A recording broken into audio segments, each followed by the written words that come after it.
मेरा नाम अंजू है। ये मेरी जिंदगी की एक दुख भरी कहानी है जिसे सुनकर आपकी आंखों में आंसू आ जाएंगे। मैं बंगले में अपनी मालकिन की खास नौकरानी थी। मेरी उम्र 32 साल थी और मेरे 3 बच्चे थे, 2 बेटे और 1 बेटी। लेकिन मेरी मालकिन, जहाँ पर मैं पिछले 7 सालों से नौकरी कर रही थी, उनके घर में कोई भी बच्चा नहीं था। जबकि मेरी मालकिन की शादी को 8 साल हो चुके थे। इन 8 सालों में उन्होंने न जाने कितनी कोशिश कर ली थी।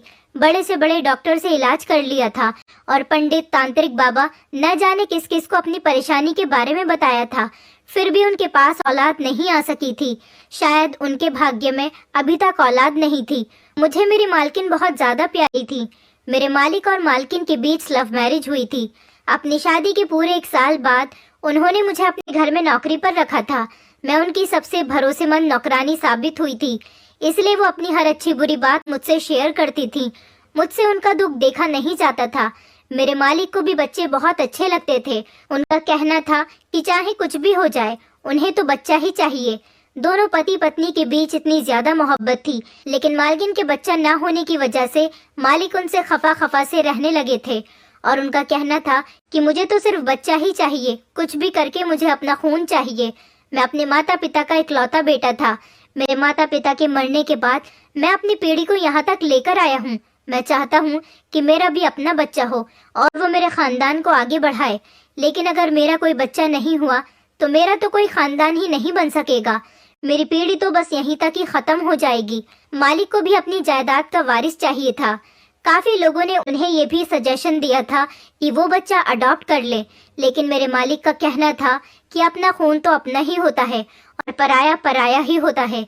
मेरे मालिक की जिद थी कि उन्हें तो अपना ही खून चाहिए था। मेरी मालकिन ने हर तरह से कोशिश करके देख ली थी, लेकिन फिर भी वो प्रेग्नेंट नहीं हो पा रही थी। वो इस बात से बहुत ज्यादा परेशान रहने लगी थी। उन्होंने जादू टोना भी करवा लिया था। सारी कोशिशों से नाकाम होकर मालकिन खामोश होकर बैठ गई थी और मालिक का कहना था कि अगर उनको उनका वारिस नहीं मिला तो वो दूसरी शादी कर लेंगे। मालकिन तो मालिक से बहुत प्यार करती थी। वो नहीं चाहती थी कि उनके पति उनकी आंखों के सामने कोई दूसरी औरत लाकर रख दे। ऐसा तो मालिक भी नहीं चाहते थे, लेकिन वो भी मजबूर थे। इस सारे मामले में मैंने मालकिन की बहुत मदद की थी। वो जिस भी तांत्रिक बाबा के पास जाती थी, मुझे अपने साथ लेकर जाती थी। इस मदद का आज तक मुझे बहुत फायदा मिला था, लेकिन इस बार तो मालिक ने दूसरी शादी करने का पक्का इरादा कर लिया था और उन्होंने कहा था कि वो किसी भी हाल में अपना डिसीजन नहीं बदलेंगे, क्योंकि इससे पहले भी मालिक मालकिन से जिद कर बैठे थे कि उन्हें अपने बच्चे की खातिर दूसरी शादी करनी ही होगी, लेकिन प्यार वो हमेशा मालकिन से ही करेंगे। मालकिन उनकी ये बात सुनकर बहुत ज्यादा रोती थी और मालकिन की आंखों में मालिक कभी आंसू नहीं देख सकते थे। हर बार मालिक मालकिन के आंसू देखकर अपने आप को दूसरी शादी करने से रोक लिया करते थे, जबकि वो मालकिन को पूरा भरोसा दिलाते थे कि जो वैल्यू उनके दिल में मालकिन की है, उनकी जगह वो कभी उस दूसरी पत्नी को नहीं देंगे। उन्हें सिर्फ दूसरी पत्नी से बच्चा चाहिए, क्योंकि मालकिन मालिक की मोहब्बत थी और उनका कहना था कि मेरी मोहब्बत हमेशा ही मेरे लिए मेरी पत्नी ही रहेगी। अब तो मालकिन की जान पर भी बनाई थी। अब तो कोई जादू टोना भी काम नहीं करने वाला था। मालिक ने अब जो फैसला कर लिया था सो कर लिया था। मालकिन बहुत ज्यादा परेशान थी। मैं उन्हें देख रही थी कि वो रो रही थी। उनकी हालत बहुत ज्यादा खराब थी। वो अपने कमरे में आंखों में आंसू लिए इधर से उधर चक्कर काट रही थी। मैंने उनसे कहा कि मालकिन, आप परेशान मत हो, सब ठीक हो जाएगा, कुछ भी गलत नहीं होगा। तो उन्होंने कहा कि तुम्हें नहीं पता है अंजू, मैं अपने पति की दूसरी पत्नी को बर्दाश्त नहीं कर सकती। मैं नहीं चाहती कि एक ही घर में रहते हुए मेरी सूरत पर मेरी सौतन आ जाए। मैं अपने पति से बहुत प्यार करती हूँ। मुझे नहीं पता था कि शादी के बाद भगवान मुझे औलाद नहीं देगा और इस वजह से मेरे पति के दिल में मेरे लिए मोहब्बत कम हो जाएगी, बल्कि खत्म ही हो जाएगी। मैंने मालकिन को तसल्ली दी और कहा कि ऐसा नहीं है मालकिन, मालिक आपसे बहुत प्यार करते हैं और वो मजबूरी में ही दूसरी शादी करना चाहते हैं। मालकिन कहने लगी, क्या तुम्हें पता है कि जब मेरे पति की दूसरी पत्नी इस घर में आ जाएगी और वो उन्हें बच्चा पैदा करके दे देगी, तो उनके दिल में मेरे लिए जो बची कुची मोहब्बत है वो भी खत्म हो जाएगी, क्योंकि मैं तो उनको बच्चा नहीं दे सकी। वो औरत उनका बच्चा देगी तो मेरे पति उसी को और उसके बच्चे को ही ज्यादा वैल्यू देंगे। फिर तो मेरी इज्जत इस घर में 2 कौड़ी की भी नहीं रहेगी और ऐसा मैं बिल्कुल नहीं चाहती हूँ। हाँ, ऐसा जरूर है कि मेरा पति किसी दूसरे का बच्चा ले ले, लेकिन सारी जिंदगी के लिए मेरे ही घर में मेरे सामने सौतन को लेकर ना आए। मेरी इस शहर में भी कोई इज्जत है। मैं एक बहुत बड़े बिजनेसमैन की बेटी हूँ और तुम जानती हो कि मैंने बहुत ज्यादा जिद करके अपने पति से शादी की है। मेरे पेरेंट्स तो शादी के लिए तैयार ही नहीं थे। अगर उन लोगों को ये बात पता चल गई तो वो भी मुझसे कहेंगे कि ये तुम्हारी ही गलती का नतीजा है। मैं उन लोगों से भी कुछ नहीं कह सकती। मेरे पति के दोस्त भी उनको यही एडवाइस देते हैं कि वो दूसरी शादी कर लें ताकि इस घर में जो मेरी वैल्यू है वो बिल्कुल खत्म हो जाए। लेकिन मैं ऐसा बिल्कुल नहीं होने दूंगी। मैं कोई ना कोई रास्ता निकाल कर ही रहूंगी। मालकिन हद से ज्यादा परेशान थी। फिर अचानक वो चक्कर लगाते लगाते एक तरफ को रुक गईं और मेरे चेहरे की तरफ अजीब नजरों से देखने लगी। मैं भी मालकिन को ही देख रही थी कि अचानक उनका मुझसे क्या काम पड़ गया और वो मुझे इस तरह से क्यों देख रही है। तभी मालकिन ने अचानक मुझसे कहा कि अंजू, क्या तुम मेरी मदद कर सकती हो? उन्होंने अचानक मेरी आंखों में देखकर मेरे हाथों को थामकर मुझसे सवाल किया तो मैं हैरान हो गई थी। मैंने उनसे कहा कि हाँ, मैं तो हमेशा आपका काम करने के लिए तैयार रहती हूँ। आपको ऐसा कहने की बिल्कुल ज़रूरत नहीं है। मैं तो हमेशा आपकी मदद करती रहूँगी क्योंकि ये मेरा फ़र्ज़ है। मैंने कहा कि आपको पूछने की ज़रूरत नहीं है। आप तो बस मुझे अपना काम बताओ कि मुझे आपका क्या काम करना है, मैं किस तरह से आपकी मदद कर सकती हूँ। तो उन्होंने कहा कि मैं आज तुमसे ऐसी मदद मांगने जा रही हूँ, शायद इस मदद के लिए तुम कभी तैयार न हो। उनकी बात सुनकर मैं हैरान हो गई थी कि ऐसा आखिर कौन सा काम था और ऐसी कौन सी मदद थी जो मैं उनके लिए नहीं कर सकती थी। मैंने कहा कि मालकिन, मैं आपकी मदद हर तरह से करने की पूरी कोशिश करूंगी। कभी ऐसा नहीं हो सकता कि मैं आपकी मदद करने से इनकार कर दूं। आपने सोच भी कैसे लिया कि मैं आपको इनकार कर दूंगी? तो उन्होंने कहा कि जो बात अब मैं तुमसे कहने जा रही हूँ, शायद वो तुम्हारे लिए सुनना बहुत मुश्किल और करना भी बहुत मुश्किल होगा और तुम इनकार भी कर दोगी। उनकी बात सुनकर मुझे सच में बड़ी हैरानी हुई थी कि आखिर ऐसी कौन सी मदद थी जो वो मुझसे चाहती थी। लेकिन अगले ही पल उन्होंने मेरी आंखों में देखकर मुझसे ऐसी मदद मांग ली थी जिसे सुनकर मेरे पैरों तले से जमीन निकल गई थी। मालकिन की बात सुनकर एक पल के लिए मैं शॉक्ड रह गई थी। वो मेरे चेहरे के एक्सप्रेशन देख रही थी और समझ गई थी कि मैं कंफ्यूज हो गई हूँ। फिर मेरी तरफ देखकर कहने लगी, मैं जानती थी कि तुम मेरी मदद नहीं करोगी इस मामले में, क्योंकि ये काम बहुत मुश्किल है और कोई भी औरत इस काम को इतनी आसानी से नहीं करेगी। फिर मैंने कहा कि मालकिन, ऐसा कैसे हो सकता है? मैं इतना बड़ा काम कैसे कर सकती हूँ, वो भी किसी को बिना बताए? और इस काम से जितना नुकसान मुझे होगा उससे कहीं ज्यादा आपको ही होगा। मैं आपकी मदद कर दूंगी, लेकिन मैं सोच में पड़ गई थी। मुझे देखकर मालकिन ने कहा कि तुम मेरी मदद करोगी तो मैं तुम्हें इसकी भारी कीमत दूंगी। मैं तुम्हें अपने इस काम के बदले पूरे 50 लाख रुपए दूंगी। 50 लाख की रकम के बारे में सुनकर तो मेरे होश ही उड़ गए थे। मैंने कभी जिंदगी में इतने ज्यादा पैसे नहीं देखे थे। मेरी आंखों के सामने 50 लाख रुपए लहराने लगे थे, क्योंकि मैं बहुत ज्यादा गरीब थी। मेरी शादी भी एक गरीब किसान के साथ हुई थी। मेरा पति गांव में मेरे बच्चों के साथ रहता था और मैं यहाँ पर शहर में मालकिन के घर नौकरी करती थी। मैं यहाँ के काम करने के बाद हर महीने अपने पति को पैसे भेज दिया करती थी। जब से मैंने यहाँ पर काम करना शुरू किया था, मेरे पैसे कमाने के बावजूद भी मेरे पति ने नौकरी करना छोड़ दिया था और उसने न जाने कई लाख रुपए का कर्ज लिया हुआ था। हमारा कर्ज लगभग 5-6 लाख रुपए का था। ये 50 लाख रुपए हमारे बहुत काम आने वाले थे। ये रकम तो बहुत बड़ी थी, रकम बहुत ज्यादा, और काम बिल्कुल आसान था। मुझे इससे कोई फर्क नहीं पड़ता था, लेकिन मुझे डर था कि मेरा पति इस काम के लिए मुझे परमिशन देगा भी या नहीं। वैसे मुझे पूरी उम्मीद थी कि मेरा पति जब 50 लाख रुपए की रकम के बारे में सुनेगा तो फौरन ही इस काम के लिए तैयार हो जाएगा। यही सोचते हुए मैं फौरन मालकिन का काम करने के लिए तैयार हो गई थी। मैंने कहा कि मैं आपकी मदद करने के लिए तैयार हूँ, लेकिन आपको इस काम के लिए मालिक को भी तो तैयार करना होगा। फिर मैंने मालकिन से कहा कि इस बारे में अगर किसी बाहर वाले को पता हो गया तो आपको पता है कि लोग कितनी बुरी बुरी बातें बनाएंगे और आपकी रेपुटेशन पे भी फर्क पड़ेगा। और तो और सबसे बड़ी बात यह है कि क्या मालिक इस काम के लिए राजी हो जाएंगे? मालकिन कहने लगी, जब मेरा पति दूसरी शादी करने के लिए तैयार है तो इस काम के लिए तो बहुत आसानी से तैयार हो जाएगा। तुम्हें पता है कि मैं ये बात अपने दिल पर पत्थर रखकर कह रही हूँ। मैंने कहा, मालकिन, आप एक बार मालिक से बात कर लो, उसके बाद ही हम इस काम की शुरुआत करेंगे। ये बहुत बड़ा काम है और बहुत रिस्की काम है। आप सोच लो और समझ लो। मालकिन कहने लगी, मुझे पता है ये कोई छोटी मोटी बात नहीं है, बल्कि बहुत बड़ी बात है। मैंने मालकिन से कहा, आप एक बार फिर से सोच लो, ऐसा न हो कि बाद में आपको पछताना पड़े। मालकिन ने कहा, मैंने बड़ी मुश्किल से ये फैसला किया है और अब मैं अपने फैसले से मुकरने वाली नहीं हूँ। तुम मेरी फिक्र मत करो, मैं खुद पर कंट्रोल कर लूंगी। बस तुम मेरी मदद करने के लिए तैयार हो जाओ, ऐसा न हो कि सब कुछ खत्म हो जाए। मालकिन अपने इरादे की पक्की थी। उन्होंने इरादा कर लिया था और वह पीछे हटने वालों में से नहीं थी। उन्होंने कहा कि वो सारी जिंदगी के लिए सौतन बर्दाश्त नहीं कर सकती, लेकिन एक रात के लिए परेशानी से जरूर गुजर सकती हूँ, इसलिए उन्हें ये सब करना ही होगा। मैंने भी अपने दिल को पक्का कर लिया था। ये काम मेरे लिए भी बहुत बड़ा था। पहले तो मुझे अपने पति से परमिशन लेनी थी, उसके बाद मुझे इस काम को अंजाम देना था। ये काम सच में दिल दहला देने वाला था। अगर मेरे पति ने मुझे इजाजत दे दी तो मैं हर तरह से मालकिन की मदद करने के लिए तैयार हूँ, और जितना हो सकता है लोगों से हमने इस बात को छुपाकर ही इस काम को अंजाम देना था, क्योंकि लोगों के सामने अगर मालिक और मालकिन की पोल खुल जाएगी तो लोग उन्हें गलत समझेंगे। वैसे मुझे मालिक से भी डर लग रहा था, क्योंकि मालिक गुस्से के बहुत तेज थे।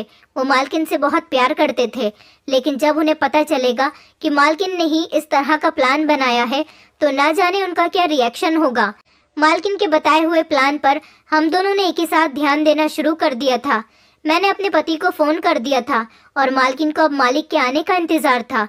दरअसल हमारा प्लान ये था कि मालकिन ने कहा था कि तुम मेरे पति का बच्चा पैदा करोगी, क्योंकि मैं जिंदगी भर की सौतन तो बर्दाश्त नहीं कर सकती, लेकिन एक दिन के लिए अपने पति को किसी दूसरी औरत के साथ सिर्फ बच्चे की खातिर बर्दाश्त करने में कोई हर्ज नहीं। सिर्फ एक रात की ही तो बात है। मेरे मालकिन ने कहा था कि तुम मेरी जगह मेरे कमरे में जाओगी और मेरे पति के साथ रिलेशन बनाओगी। फिर जब तुम प्रेग्नेंट होगी तो बच्चा पैदा हो जाने के बाद हमारा बच्चा हमें वापस कर दोगी। उसके बदले मैं तुम्हें 50 लाख रुपए दूंगी। मुझे इस काम से कोई प्रॉब्लम नहीं थी, क्योंकि मेरे पास तो पहले से ही 3 बच्चे थे, 2 बेटे थे और एक बेटी थी। भगवान ने मुझे बेटा और बेटी दोनों दिए थे, इसीलिए अब मुझे किसी बच्चे की ख्वाहिश नहीं थी, और मालिक को तो वैसे भी उनका अपना बच्चा ही चाहिए था। अगर वो ये काम किसी और से कहते तो उनकी रेपुटेशन पर फर्क पड़ सकता था। मैं उनके घर में रहती थी और उनकी परेशानी को अच्छी तरह से समझती थी, इसलिए उन्होंने ये काम मुझे करने के लिए कहा था। लेकिन एक औरत के लिए ये काम बहुत मुश्किल है कि वो अपने पति के साथ किसी दूसरी औरत को बर्दाश्त करे। ये भी मालकिन की एक बहुत बड़ी मजबूरी थी। लेकिन मालकिन ने इस काम के साथ साथ मुझे एक शर्त भी बताई थी। उन्होंने कहा था कि अंजू, मुझे माफ कर देना, मर्द की फितरत कभी भी बदल सकती है, इसलिए मैं तुम्हें ये बात कह रही हूँ कि बच्चा पैदा हो जाने के बाद तुम अपने गांव अपने पति के पास चली जाना। उसके बाद हम तुम्हें अपने घर में नौकरी पर नहीं रख सकते। मुझे मालकिन की ये बात बहुत बुरी लगी थी। मैंने उनसे कहा था कि फिर मैं कहाँ काम करने जाऊंगी और मेरे घर का गुजारा कैसे चलेगा। मालकिन ने कहा कि 50 लाख रुपए मिल जाने के बाद तो तुम्हें नौकरी करने की जरूरत ही नहीं है, और दूसरी बात ये कि अगर फिर भी तुम्हें दिक्कत हुई तो मेरा नंबर तुम्हारे पास है, तुम मुझे कॉल कर सकती हो। तुम्हें जितने भी पैसों की जरूरत होगी मैं तुम्हें देती रहूंगी, क्योंकि मैं तुम्हारी सारी जिंदगी की एहसानमंद हो जाऊंगी, इसलिए सारी जिंदगी तुम्हारी मदद भी करती रहूंगी। मालकिन की ये बात सुनकर मैं बहुत खुश हो गई थी। मैंने अपने पति को कॉल लगाई और उसको ये सारी बात बता दी थी। पहले तो मेरे पति को इस बात पर गुस्सा भी आया, क्योंकि मर्द है, जाहिर सी बात है कोई भी मर्द अपनी पत्नी को दूसरे मर्द के हवाले नहीं कर सकता। लेकिन मेरा पति लालची आदमी था, उसका दिमाग भी थोड़ा गलत हरकतों में फंसा हुआ था। मेरी बेटी थी, वो अपने दोनों भाइयों का ख्याल रखती थी और खाना वगैरह बना लिया करती थी। मैं जो पैसे यहाँ से भेजती थी मेरा पति उन्हें दोनों हाथों से लुटाता था, और उसने काम करना तो बिल्कुल छोड़ दिया था, सिर्फ मेरे पैसों से अय्याशी करता था। पहले वो किसान था और मेहनत मजदूरी से पैसे कमाता था, पर ये मैंने बहुत बड़ी गलती कर दी थी कि मैंने नौकरी करना शुरू कर दिया था। 50 लाख रुपए की रकम के बारे में सुनकर मेरे पति ने मुझे फौरन परमिशन दे दी थी, और उसने कहा था कि उसे कोई एतराज नहीं है, उसे तो सिर्फ पैसों से मतलब है। मैंने जब मालकिन को बताया कि मेरा पति राजी हो गया तो मालकिन बहुत खुश हो गई थी, और मालकिन ने जब मुझे ये बताया कि उनके पति भी खुश हो गए हैं, पहले तो वो भी थोड़े नखरे दिखा रहे थे, लेकिन उन्हें भी औलाद चाहिए थी और अपना ही खून चाहिए था, इसलिए वो भी इस काम के लिए तैयार हो गए थे। रात होते ही मालकिन ने मुझे मालिक के कमरे में भेज दिया। आज मैंने मालकिन की आंखों में आंसू देखे थे। आज उन्हें इस तरह से तड़पते हुए देखा था जैसे कोई मछली बिन पानी के तड़पती है। कभी कभी औरत इतनी मजबूर हो जाती है कि उसे जो नहीं करना होता, मजबूरी की वजह से वो भी करना पड़ जाता है। आज मैं मालकिन को बहुत लाचार और मजबूर होते हुए देख रही थी। उन्होंने मुझे गले से लगाया और कहा कि मुझे निराश मत करना। जिस इरादे से मैं तुम्हें भेज रही हूँ, भगवान करे मेरा वो इरादा पूरा हो जाए और मेरे पति को औलाद मिल जाए, ताकि मेरे बच्चे की कमी पूरी हो जाए और मेरा पति भी मुझसे अलग न हो। मैं माली के कमरे में चली गई थी और मालकिन नींद की दवाई खाकर अपने कमरे में सोने के लिए चली गई थी। वो रात शायद मालकिन के लिए कांटों पर गुजरी थी। जैसा हमने सोचा था वैसा ही हुआ था। हमें ज्यादा इंतजार करने की जरूरत नहीं पड़ी थी और जल्दी ही मेरी तबीयत पहले दिनों से खराब रहने लगी थी। मालकिन ने मुझे शहर की सबसे अच्छी डॉक्टर के यहाँ दिखाया था। डॉक्टर ने मुझे गुड न्यूज सुना दी थी तो मालकिन और मालिक बहुत ज्यादा खुश हो गए थे। मालकिन से ज्यादा तो मालिक खुश थे। उनकी तो खुशी का ठिकाना ही नहीं था। पहली कामयाबी तो हमें मिल चुकी थी। भगवान ने हमें ज्यादा इंतजार नहीं करवाया था। सारे रास्ते मेरी आंखों के सामने 50 लाख रुपए की रकम थी और उधर मैंने नोटिस किया था कि मालिक और मालकिन भी बहुत ज्यादा खुश थे। उन दोनों की आंखों के सामने बच्चा घूम रहा था। अपने सारे रिश्तेदारों के सामने मालिक ने ये खबर फैला दी थी कि मालकिन प्रेग्नेंट है, क्योंकि किसी को भी ये नहीं बताना था कि ये बच्चा मालकिन की कोख से नहीं बल्कि मेरी कोख से जन्म लेगा। मालिक के सारे रिश्तेदार भी बहुत खुश हो गए थे, क्योंकि मालिक भी ये नहीं चाहते थे कि वो दूसरी शादी करें। वो तो मजबूर होकर ऐसा करने की कोशिश कर रहे थे। अगर मालिक को दूसरी शादी करनी होती तो वो काफी सालों पहले ही कर चुके होते। लोग तो बच्चा ना हो तो 2-3 साल के बाद ही दूसरी शादी की तैयारी शुरू कर देते हैं। मालिक तो फिर भी मालिक थे और फिर इतने अमीर थे, कोई भी औरत उनसे आसानी से शादी कर लेती। लेकिन अब की बार तो उन्होंने पक्का इरादा कर लिया था। जमाने के और रिश्तेदारों के दबाव में आकर वो दूसरी शादी के लिए तैयार हो गए थे। अब उन दोनों ने राहत की सांस ली थी, क्योंकि अब उनकी सालों पुरानी तमन्ना पूरी होने वाली थी। मालिक की खुशी देखकर तो मुझे एक लम्हे के लिए घबराहट हो गई थी। शुरू में मुझे लगा कि सब अच्छे से ही हो जाएगा, लेकिन पता नहीं क्यों जैसे जैसे दिन गुजरते जा रहे थे मेरी घबराहट बढ़ती चली जा रही थी। मैं परेशान थी और मालिक और मालकिन अपने बच्चे के आने के सपने देख रहे थे। वो दोनों पति पत्नी मेरा बहुत ख्याल रख रहे थे। मुझे बहुत अच्छा लग रहा था कि मैं उनके घर में रह रही थी और इतने सालों से मैं उन लोगों की सेवा कर रही थी।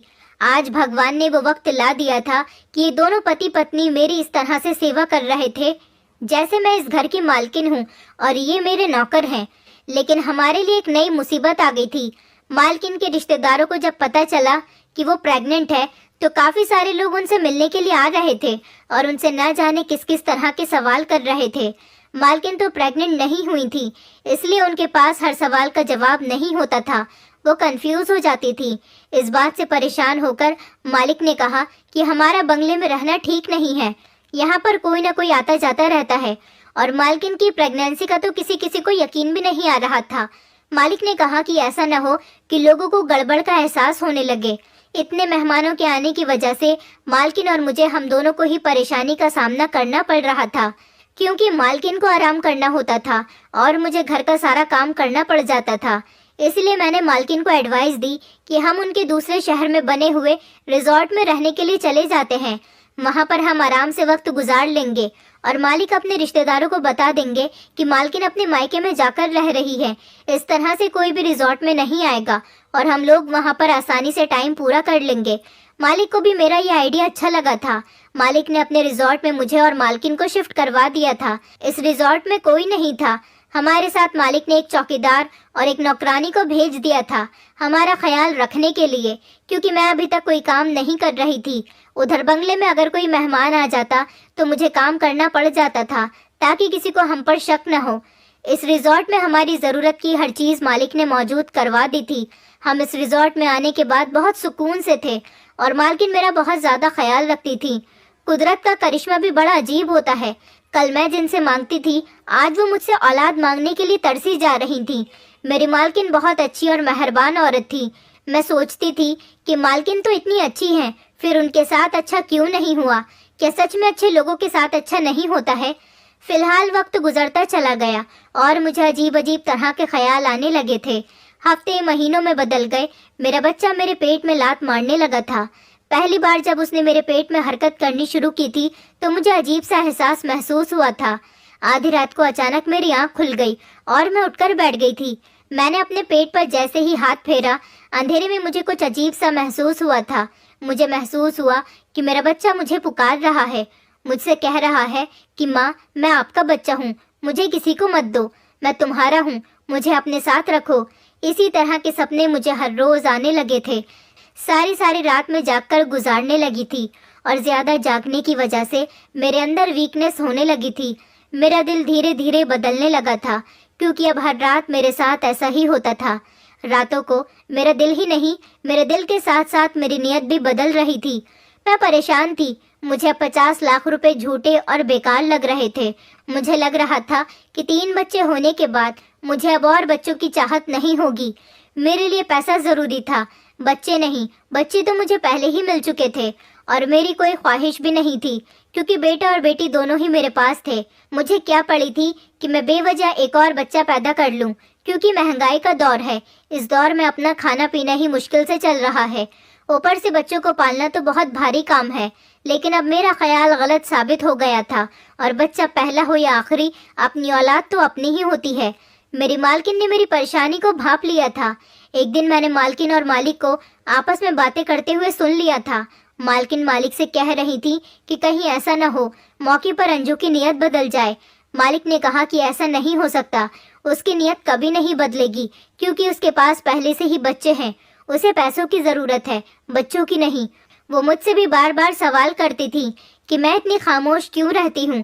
मालिक हर हफ्ते रिजॉर्ट का चक्कर लगाने के लिए आते थे और मेरे लिए बहुत सारे फ्रूट्स, जूस और ज़रूरत का हर सामान लेकर आते थे। हर महीने मेरे डॉक्टर से ट्रीटमेंट भी चल रहा था। फिर जैसे तैसे वो दिन भी आ गया था। डॉक्टर ने मुझे डिलीवरी की डेट दे दी थी। ये बात मेरी मालकिन ने फौरन मालिक को बताई तो मालिक बहुत ज़्यादा खुश हो गए थे। मालिक ने मेरे इलाज के लिए मालकिन को बहुत सारे पैसे दे दिए थे और कहा था कि किसी भी चीज़ में कोई कमी नहीं आनी चाहिए। इधर मेरा दिल बार बार अपने इस बच्चे के लिए परेशान था। रात का टाइम था और मालकिन ने मुझे कहा कि सुबह हमें हॉस्पिटल जाना है, क्योंकि मेरा बच्चा पैदा होने में सिर्फ अब आज रात ही रह गई थी। अगले दिन लगभग 10 बजे के टाइम पर मुझे हॉस्पिटल में जाकर एडमिट होना था, क्योंकि डॉक्टर ने डिलीवरी की डेट दे दी थी और मेरा ऑपरेशन होना है। ये बात सुनकर तो मुझे डर लगने लगा था और फिर मेरा ऑपरेशन होगा। मैंने दिल में सोचा कि मैं अपना बच्चा किसी को नहीं दे सकती, मेरा बच्चा है। मैं इसे 50 लाख रुपए की वजह से किसी दूसरे के हवाले नहीं करूंगी। भले ही इस बच्चे का पिता मालिक थे, लेकिन माँ तो मैं थी जो उसको जन्म देने वाली थी। पिता से ज्यादा ममता माँ के दिल में होती है, जो पूरे 9 महीने तकलीफ में चलकर उसे अपनी कोख में रखती है। और भला मैं अपने बच्चे को 9 महीने अपने पेट में रखने के बाद किसी दूसरी माँ की गोद में कैसे डाल सकती थी। अपने शरीर के अंग को मैं किसी और के हवाले नहीं कर सकती थी। मैंने सोच लिया था कि ये बच्चा मेरा है। मैं इसे 50 लाख रुपए में तो क्या, 50 करोड़ में भी किसी को नहीं दूंगी। मेरी नियत और मेरा इरादा दोनों ही बदल चुके थे। मैंने देखा मालकिन रात होने के बाद अपने कमरे में जाकर सो चुकी है। मैंने जल्दी से अपना सामान पैक किया और चुपके से मैं वहां से भाग गई थी। मुझे तकलीफ भी होनी शुरू हो गई थी, क्योंकि मेरी डिलीवरी की डेट दी जा चुकी थी। मैं जल्दी से निकल आई और रातों रात मैंने रात वाली बस पकड़ी और बस में सवार हो गई। मुझे लग रहा था कि अब मैं ज्यादा बर्दाश्त नहीं कर सकती। मैंने कभी ऑपरेशन नहीं करवाया था, क्योंकि मेरे तीनों बच्चे नॉर्मल पैदा हुए थे। मुझे इस दर्द की आदत हो चुकी थी। मैं अपनी मालकिन और मालिक को बहुत बड़ा धोखा देकर वहां से भाग निकल आई थी, क्योंकि मुझे अपना बच्चा चाहिए था और मैं इसे किसी और को नहीं दे सकती थी। पीछे मालिक और मालकिन का क्या हाल होगा, मैं इस बारे में सोचना भी नहीं चाहती थी। मुझे सिर्फ ख्याल था तो अपने बच्चे का, जिसे बचाना मेरी जिम्मेदारी थी। लगभग 6 घंटे का सफर तय करने के बाद मैं अपने गांव पहुंच गई थी, लेकिन अब मुझे दर्द तेजी से शुरू हो गया था। मैं अपने घर नहीं गई थी, क्योंकि मेरा पति तो वहां पर 50 लाख रुपए की उम्मीद लगाए बैठा हुआ था। मेरे पति का बहुत सारा कर्जा था और इन 9 महीने में उसने 50 लाख रुपए के न जाने कितने सपने देख लिए थे। अगर मैं उसके पास चली गई तो मुझे उम्मीद थी कि वो मुझे वापस मालकिन के पास ले जाएगा और उनसे पूरे पैसे हासिल कर लेगा। मेरा पति तो पहले ही बहुत लालची इंसान था। जो आदमी अपनी पत्नी को दूसरे मर्द के साथ 50 लाख रुपए के लिए बर्दाश्त कर सकता है, वो कभी उसकी ममता को नहीं समझ सकता। और 50 लाख रुपए के बारे में सुनकर जितना वो खुश हुआ था, उसकी खुशी को मैं शब्दों में बयान नहीं कर सकती थी। सारा दिन वो सोचता रहता था कि जब 50 लाख रुपए आ जाएंगे तो मैं ये करूंगा, वो करूंगा, ये लाऊंगा, वो लाऊंगा, और न जाने किस किस तरह की बातें वो किया करता था। उसे अपनी पत्नी और बच्चों से ज्यादा पैसों से प्यार था। मैं गांव की खास दाई शारदा के पास चली गई थी। मेरे बाकी के बच्चे भी इसी औरत ने पैदा किए थे। मैं शारदा के घर पर गई और जोर जोर से दरवाजा बजाया। गर्मियों की रात थी। मैं रात के 2 बजे के टाइम पर वहां से रवाना हुई थी और अभी सुबह के 8 बजने वाले थे। गर्मियों में तो सब लोग जल्दी ही सोकर उठ जाते हैं। दाई या डॉक्टर्स को तो आदत होती है कि कभी भी उनके पास पेशेंट आ जाए उसको हैंडल कर लेती है। दाई ने जैसे ही दरवाजा खोलकर मुझे देखा तो वो बड़ी हैरान हो गई थी और कहने लगी थी कि अब की बार तुम शुरुआत के ही दिनों में मेरे पास नहीं आई हो। तुम्हारे बच्चे तो काफी बड़े हो गए। तुमने काफी सालों बाद बच्चे की पैदाइश के बारे में सोचा। मैंने कहा शायद भगवान की यही मर्जी थी। ये कहकर मैं खामोश हो गई थी। वो मुझसे और ज्यादा बातें कर रही थी। मैंने उनसे कहा कि ज्यादा बातों का टाइम नहीं है, मुझे दर्द हो रहा है, मेरी डिलीवरी का टाइम आ गया, इसलिए मैं आपके पास आई हूँ। मुझे मेरा बच्चा सही सलामत चाहिए। जल्दी मुझे मेरा बच्चा डिलीवर करके दे दो। मुझे बस यही परेशानी हो रही थी कि कहीं मालिक के आदमी यहाँ पर ना आ जाए और मुझसे मेरा बच्चा ना छीन ले। मुझे जल्दी से जल्दी अपना बच्चा यहाँ से लेकर कहीं दूर जाना होगा। मुझे मालिक और मालकिन से डर लग रहा था और ये भी डर था कि कहीं मेरा पति लालच में आकर ये बच्चा मालकिन को पहुँचा देगा, इसलिए मैं अपने घर भी वापस नहीं जाऊंगी। डर और परेशानी की वजह से मेरा बुरा हाल हो रहा था। मैंने ये तक नहीं सोचा था कि पीछे मेरे मालिक और मालकिन का क्या हाल होगा जब उन्हें पता चलेगा कि मैं रातों रात उनके घर से भाग गई हूँ। पहले तो वो लोग मुझे तलाश करने की कोशिश करेंगे और उसके बाद न जाने वो दोनों एक दूसरे के साथ क्या कर गुजरेंगे। फिलहाल मुझे दर्द शुरू हो चुके थे और मेरी डिलीवरी शारदा करवा रही थी। लगभग 1 घंटे की मेहनत के बाद मेरा बच्चा इस दुनिया में आ गया था। मेरी तो खुशी का कोई ठिकाना ही नहीं था। मैंने सोच लिया था कि मैं जल्द से जल्द अपने बच्चे को उठाकर यहाँ से कहीं दूर चली जाऊंगी, यहाँ से बिल्कुल गायब हो जाऊंगी ताकि मेरे बारे में किसी को कुछ पता न चल सके। मैं कुछ भी करके अपना बच्चा मालिक और मालकिन को नहीं दूंगी। मैंने ये तक नहीं सोचा था कि ये वो मालकिन थी जिसने सारी जिंदगी मुझ पर एहसान किए हुए थे।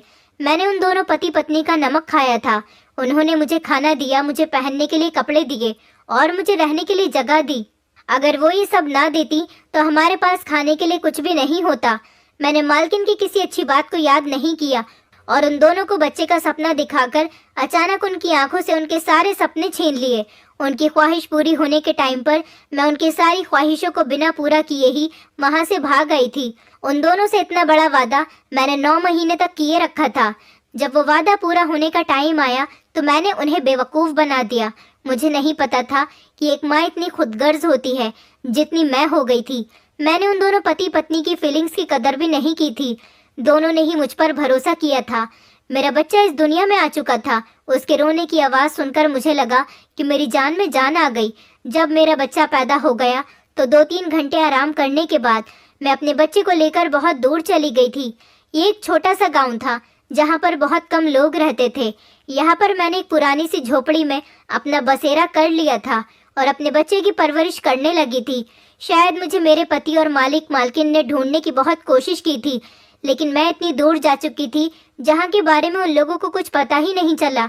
यहाँ पर भी मैंने लोगों के घरों में काम करना शुरू कर लिया था और मैं अपने बच्चे को कम कमाई में ही पाल रही थी।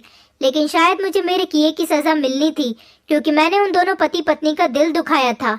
मुझे मेरे किए की सज़ा इस तरह से मिली कि एक दिन अचानक मेरी तबीयत बहुत ख़राब हो गई। गांव के ही लोगों ने मुझे विधवा समझकर मुझे एक सरकारी अस्पताल में भर्ती करवा दिया। वहां पर पता चला कि मुझे कैंसर जैसी बड़ी बीमारी है और मैं जब तक जी रही हूँ, न जाने किस दिन मेरी मौत आ जाए। मैंने अपनी यादों को ताज़ा करने के लिए अपनी ज़िंदगी की पूरी कहानी डायरी में लिखना शुरू कर दी ताकि जो गलती मैंने की है वो आगे कभी कोई औरत ना करे। मैं डायरी रोज़ लिखती थी। देखते ही देखते मेरा बेटा 15 साल का हो गया। मेरा बेटा बचपन से ही बहुत समझदार था क्योंकि मालिक भी बहुत समझदार और ईमानदार आदमी थे। वो हूबहू अपने पिता पर गया था। भगवान ने मेरे बेटे की परवरिश करने के लिए शायद मुझे 15 साल तक जिंदा रख लिया था। एक दिन न जाने कैसे मेरे बेटे के हाथ में वो डायरी लग गई। उसे मैं गांव के ही सरकारी स्कूल में फ्री में पढ़ा रही थी। मेरा बेटा पढ़ाई में बहुत अच्छा था, इसलिए वो पढ़ना लिखना जल्दी ही जान गया था। मेरे बेटे ने मेरी डायरी पढ़ ली और उसे मेरी हकीकत के बारे में सब कुछ पता चल गया। जब उसने मुझसे इस बारे में सवाल किया तो मैं बहुत डर गई कि इसे कहाँ से पता चला। तब उसने मुझे मेरी डायरी दिखाई। ये सदमा मैं बर्दाश्त न कर सकी और मेरी तबीयत बिगड़ने लगी। मेरे बेटे ने शायद मेरी जान बचाने के लिए मेरे साथ बहुत कुछ किया। उस डायरी में शहर का वो एड्रेस भी लिखा हुआ था जिसमें मालिक और मालकिन का बंगला था। वो मुझे गांव की हिमासी के पास छोड़कर मालिक और मालकिन के पास चला गया और मेरी वो डायरी भी अपने साथ ले गया। मैंने उसे जाने से बहुत मना किया था, लेकिन उसने मेरी एक न सुनी। वो अकेला ही चला गया और जब वो वहां गया तो उसने सारी हकीकत मालिक और मालकिन को बताई। मालिक और मालकिन को बहुत गुस्सा आया था और उन लोगों ने उसकी बात सुनकर सोचा कि ये बच्चा झूठ बोल रहा है। लेकिन जब उन्होंने उसकी शक्ल को गौर से देखा तो वो हैरान रह गए थे, क्योंकि मालिक के गाल पर एक छोटा सा मस्सा था। यही मस्सा इस लड़के के गाल पर भी था, जिससे साफ जाहिर हो रहा था कि ये लड़का मालिक का ही बेटा है। और उसके बात करने का अंदाज भी बिल्कुल मालिक की तरह ही था। वो लड़का बिल्कुल हूबहू मालिक पर ही गया था। इस बात का भरोसा उन दोनों को हो गया था, क्योंकि वो उनकी औलाद था। मालिक और मालकिन अपने गुस्से की वजह से चाहते थे कि वो हमारी मदद ना करें। उसने कहा था कि आप लोग मेरे साथ चलें और मेरी माँ की जान बचा लें। उनको शहर इलाज के लिए लेकर जाना है और उनका ऑपरेशन होना है, वरना वो मर जाएंगी। मालिक और मालकिन का तो आज तक कोई बच्चा ही नहीं हुआ था और मेरे भाग जाने के बाद उन्होंने बच्चे की ख्वाहिश को ख़त्म कर दिया था, क्योंकि मालिक का कहना था कि शायद भगवान नहीं चाहता कि हमारे पास बच्चा आए। अब भगवान से बढ़कर तो कुछ भी नहीं है। ऐसा भी हो सकता है कि वो दूसरी शादी कर लें और उस औरत की भी नीयत बदल जाए। उनके घर की भरोसेमंद नौकरानी भी बदल गई थी और यही सब सोचते हुए उन्होंने औलाद का ख्याल दिल से निकाल दिया था, क्योंकि वो बेचारे तो मेरे भरोसे बैठे हुए थे। जब वो दोनों उस लड़के के साथ मुझसे मिलने के लिए आए तो मुझे देखकर उनकी पुरानी यादें ताज़ा हो गईं। फिलहाल उन्होंने मुझे इतना बीमारी में तड़पते हुए देखकर माफ़ तो कर दिया था, लेकिन उन्होंने मुझसे शिकायत जाहिर की कि तुमने हमारे साथ अच्छा नहीं किया था। तुम जानती थी हमने दुनिया वालों से झूठ बोला था। जब तुम भाग गई तो हमने लोगों से कहा कि हमारा बच्चा अस्पताल में पैदा हुआ था, लेकिन अस्पताल में ही किसी ने चोरी कर लिया और उसका कुछ पता न चल सका और हम फिर से बेऔलाद रह गए। हमें क्या पता था कि आज 15 साल बाद हम अपने बेटे को इस तरह से देखेंगे। मैंने मालिक और मालकिन से हाथ जोड़कर माफ़ी मांगी। उन दोनों ने मुझे माफ़ कर दिया और वो लोग मुझे शहर ले गए और वहाँ ले जाकर उन्होंने मेरा एक अच्छे अस्पताल में ऑपरेशन करवाया। भगवान ने शायद मुझे ज़िंदगी दे दी थी। मेरी गलती तो बहुत बड़ी थी, जिसके लिए मुझे मौत मिलती वो भी कम थी, लेकिन मेरे बेटे की दुआओं और उसकी मेहनत का नतीजा था कि मैं बच गई थी। मेरे बच्चों को भी पता चल गया था कि मैं 15 साल तक कहाँ छुपी रही। मेरा पति तो 10 साल पहले किसी एक्सीडेंट में मर गया था और मेरे बच्चों ने मुझे तलाश करने की बहुत कोशिश की। एक तरफ से मैंने अपने बच्चों का भी दिल दुखाया था कि अपने तीनों बच्चों को छोड़कर मैं चली गई थी। मेरे तीनों बच्चे जवान हो गए थे और इधर जो मालिक का बेटा था वो 15 साल का था। 15 साल तक वो मालिक और मालकिन से दूर रहा। मैंने मालिक और मालकिन का बेटा उनको सौंप दिया था, लेकिन मेरा बेटा मुझे ही अपनी माँ समझता था। उसे सारी हकीकत के बारे में तो पता था, लेकिन मैंने उससे कहा कि बेटा, शायद यही मेरी गलती का पश्चाताप है।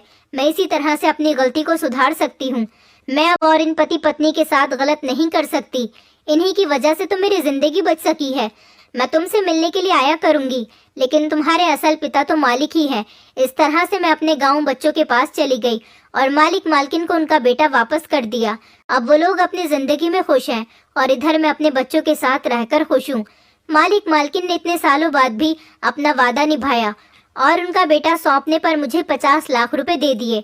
मुझे 50 लाख रुपए की कोई ज़रूरत नहीं थी, लेकिन उन्होंने कहा कि अब तुम्हारा पति भी कमाने वाला नहीं है, ये पैसा रख लो, तुम्हारे काम आएंगे। मुझे अफसोस हो रहा था कि इन भले पति पत्नी के साथ मैंने बहुत गलत किया था, लेकिन मुझे अपने छोटे बेटे की याद अभी भी सताती है। जब मुझे उसकी याद आती है तो मैं उससे मिलने के लिए चली जाती हूँ। मालिक मालकिन ने लोगों को बताया कि ये उनका वही बेटा है जो अस्पताल से चोरी हो गया था और अब 15 साल बाद ये उनको मिल गया। मेरे बेटे ने मालिक और मालकिन को अपना माता पिता मान लिया था और वो उनके साथ उनके घर में अब बहुत खुश है। दोस्तों, उम्मीद करती हूँ आपको हमारी कहानी पसंद आई होगी। कहानी पसंद आई है तो वीडियो को लाइक करें, चैनल पर नए हैं तो चैनल को सब्सक्राइब करें और हाँ, नोटिफिकेशन बेल को ज़रूर दबाएं ताकि अगली अपडेट सबसे पहले आपको मिले।